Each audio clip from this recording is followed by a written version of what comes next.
السلام عليكم ورحمة الله وبركاته.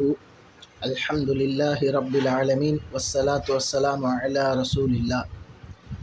யாருக்கேனும் சூனியம் அல்லது கண்ணேறு அல்லது ஷைத்தானுடைய வசுவாசு போன்ற பிரச்சனைகள் அல்லது வேறு யாரேனும் மனிதர்களுடைய தீங்கு போன்ற விஷயங்களின் காரணமாக அவர் பதற்றத்திலும் ஒரு அச்ச நிலையிலும் இருந்து கொண்டிருப்பாரே ஆனால் இதோ அதிலிருந்து அவர் விடுதலை பெறுவதற்கான ஒரு இலகுவான வழியை நான் சொல்லித் தருகிறேன். அதாவது பாதிக்கப்பட்டவர் இதை போன்ற நான் கூறிய அந்த பிரச்சனைகளால் பாதிக்கப்பட்டவர் என்ன செய்யணும் அப்படின்னு சொன்னால், தன்னுடைய இதயத்தின் மீது, அதாவது செஸ்ட்டுக்கு மேலே ஒது செய்துவிட்டு கிபிலாவை முன்னோக்கி அமர்ந்தவராக தன் வலது கையை தன்னுடைய இதயத்தின் மீது வைத்துவிட்டு அவர் என்ன செய்ய வேண்டும் என்றால், இவ்வாறு சில வார்த்தைகள் இருக்குகின்றன. அந்த திக்ருகளை அவர் கூற வேண்டும். முதலாவதாக ஹஸ்பி அல்லாஹு அலா மன் ஹசதனி, ஹஸ்பி அல்லாஹு அலா மன் ஹசதனி, ஹஸ்பி அல்லாஹு அலா மன் ஹசதனி, ஹஸ்பி அல்லாஹு அலா மன் ஹசதனி, ஹஸ்பி அல்லாஹு அலா மன் ஹசதனி, ஹஸ்பி அல்லாஹு அலா மன் ஹசதனி, ஹஸ்பி அல்லாஹு அலா மன் ஹசதனி என்று 7 முறை கூற வேண்டும்.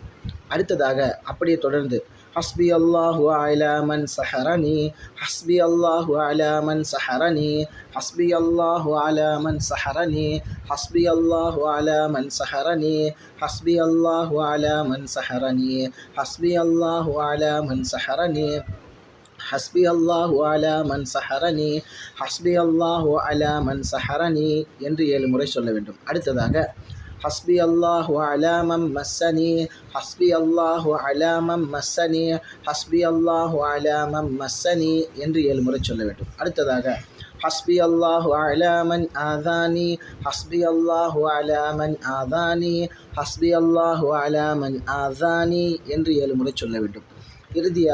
அடுத்ததாக ஹஸ்பி அல்லாஹு அலா மன் வஸ்வஸ இலைய வ அகாஃபனி, ஹஸ்பி அல்லாஹு அலா மன் வஸ்வஸ இலைய வ அகாஃபனி, ஹஸ்பி அல்லாஹு அலா மன் வஸ்வஸ இலைய வ அகாஃபனி என்று 7 முறை கூற வேண்டும்.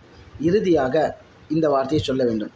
சூரா யாசீனில் வரக்கூடிய சலாம் கௌலம் மிர் ரப்பிர் ரஹீம், சலாமுன் கௌலம் மிர் ரப்பிர் ரஹீம், சலாமுன் கௌலம் மிர் ரப்பிர் ரஹீம் என்று 21 முறை அவர் இவ்வாறு கூற வேண்டும்.